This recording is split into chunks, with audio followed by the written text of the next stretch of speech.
말씀의 변화를 누리는 하루, 벌스데이.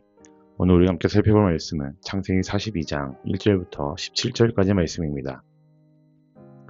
야곱은 이집트에 곡식이 있다는 말을 듣고서 아들들에게 말하였다.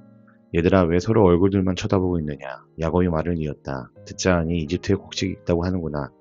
그러니 그리로 가서 곡식을 좀 사오너라. 그래야 먹고 살지. 가만히 있다가는 굶어 죽겠다. 그래서 요셉의 형 10명이 곡식을 사려고 이집트로 갔다. 야곱은 요셉의 아우 베냐민만은 형들에게 딸려보내지 않았다. 베냐민을 같이 보냈다가 무슨 변이라도 당할까봐 겁이 났기 때문이다. 가나안 땅에도 기근이 들었으므로 이스라엘 아들들도 곡식을 사러 가는 사람들 틈에 끼었다. 그때 요셉은 나라의 총리가 되어서 세상의 모든 백성에게 곡식을 파는 책임을 맡고 있었다. 요셉의 형들은 거기에 이르러서 얼굴을 땅에 대고 엎드려 요셉에게 절을 하였다. 요셉은 그들을 보자마자 곧바로 그들이 형들임을 알았다. 그러나 짐짓 모르는 체하고 그들에게 엄하게 물었다. 당신들은 어디에서 왔소? 그들이 대답하였다. 먹거리를 사려고 가나안 땅에서 왔습니다. 요셉은 형들을 알아보았으나 형들은 요셉을 알아보지 못하였다. 그때 요셉은 형들을 두고 꾼 꿈을 기억하고 그들에게 말하였다. 당신들은 첩자들이요. 이 나라의 허술한 곳이 어디인지를 엿보는 것이 틀림없소. 그들이 대답하였다. 아닙니다, 총리어른. 소인들은 그저 먹거리를 사러 왔을 뿐입니다. 우리는 한 아버지의 자식들입니다. 소인들은 순진한 백성이며 첩자가 아닙니다. 그가 말하였다. 아니요, 당신들은 이 나라의 허술한 것이 어디인지를 엿보러 왔소. 그들이 대답하였다. 소인들은 형제들입니다. 모두 열둘입니다.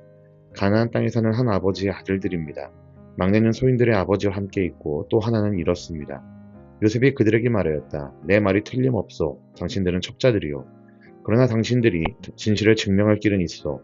바로께서 살아계심을 두고 맹세하오. 당신들이 막내 아우를 이리로 데려오지 않으면 당신들은 여기에서 한 발자국도 벗어나지 못하오. 당신들 가운데서 한 사람을 보내어 당신들 집에 남아있는 아우를 이리로 데려오게 하고 나머지는 감옥에 가둬두겠소. 나는 이렇게 하여 당신들이 한 말이 사실인지를 시험해보겠소.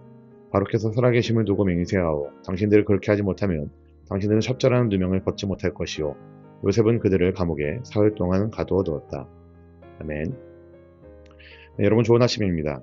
오늘 본문은 형들이 요셉을 다시 만나는 장면입니다. 근데 참 이상하죠. 형들은 요셉을 알아보지 못합니다. 하지만 요셉만은 형들을 알아보았습니다.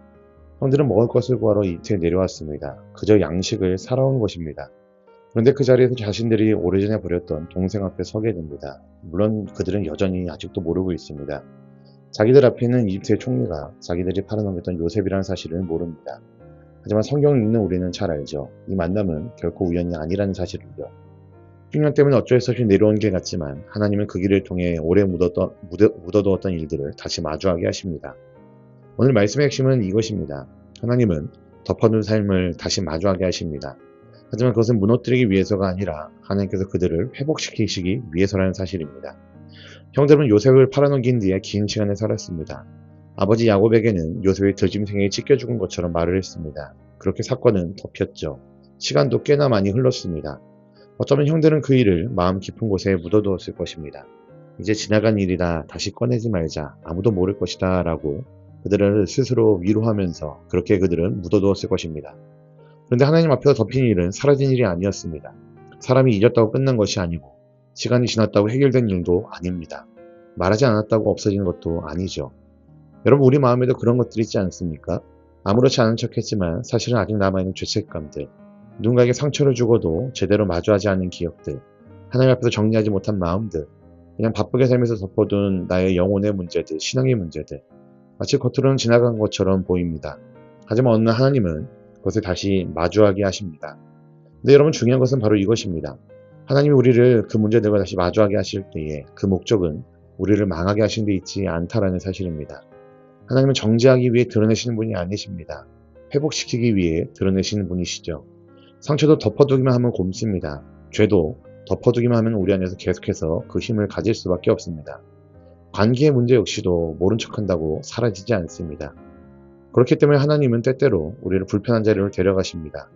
피하고 싶었던 사람을 만나게 하시고 잊고 싶었던 기억을 떠올리게 하시고 정리하지 못했던 마음들을 다시 보게 하십니다. 여러분, 그 시간은 당연히 당장은 어렵습니다. 마음이 불편하고 피하고 싶습니다. 하지만 그 자리가 은혜의 시작일 수 있습니다. 본문에서 형들은 요셉 앞에 엎드립니다. 이 장면은 오래전 요셉이 꾸었던 꿈을 떠올리게 하죠. 형들의 곡식단이 요셉의 단에게 절했던 그 꿈이 오랜 시간이 지나서 실제가 된 것입니다. 그러나 이 장면은 단순히 요셉의 꿈이 이루어졌다는 이야기만은 아닙니다. 하나님이 요셉의 인생만 이끌고 계신 것이 아니었기 때문입니다. 하나님은 형들의 인생 역시도 다루고 계셨습니다. 요셉은 고난 시간을 지나 총리 자리에 섰고 형들은 덮어둔 죄를 다시 마주해야 하는 자리로 오게 되었죠.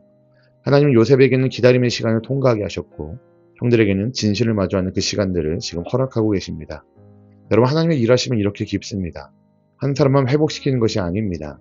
한 사건만 해결하시는 것도 아닙니다. 하나님은 얽혀있는 인생 전체를 다루시는 분이십니다. 요셉도, 형들도, 그리고 야곱의 집안도 하나님의 손안에서 다시 회복의 길로 들어가고 있습니다.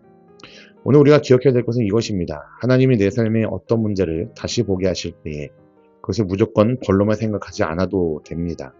오히려 여러분, 우리는 이렇게 물어야 됩니다. 하나님, 이 일을 통해 우리에게 무엇을 회복하기를 원하십니까? 제가 더 이상 피하지 말고 마주해야 될 것이 무엇입니까? 제가 주님 앞에서 정직하게 고백해야 될 것이 무엇일까요? 여러분, 신앙은 모든 것을 덮어두는 것이 아닙니다. 신앙은 하나님 앞에서 정직해지는 것입니다. 아픈 것은 아프다고 말하고, 죄는 죄라고 인정하고, 상처는 상처라고 고백하고, 회복이 필요한 자리에서는 주님의 도우심을 겸손히 구하는 것입니다. 요셉의 형들은 아직 모든 것을 깨닫지 못했습니다. 아직 요셉이 누구인지도 모릅니다. 하지만 하나님은 이미 그들을 회복의 자리로 이끌고 계십니다. 여러분, 우리도 마찬가지입니다. 지금 당장은 왜 이 일을 다시 마주하게 하시는지 모를 수 있습니다.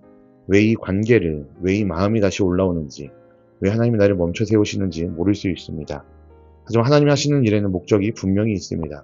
하나님은 우리를 무너뜨리기 위해서 마주하게 하시는 것이 아니라는 사실을 반드시 기억하시면 좋겠습니다. 하나님은 우리를 다시 살리기 위해서 그 일들을 마주하게 하십니다. 그러니 오늘 피하고 싶은 마음이 있다면 하나님 앞에서 다시 한번 멈춰서면 좋겠습니다. 덮어뒀던 죄가 있다면 회개하십시오. 외면했던 상처가 있다면 주님께 가져가십시오.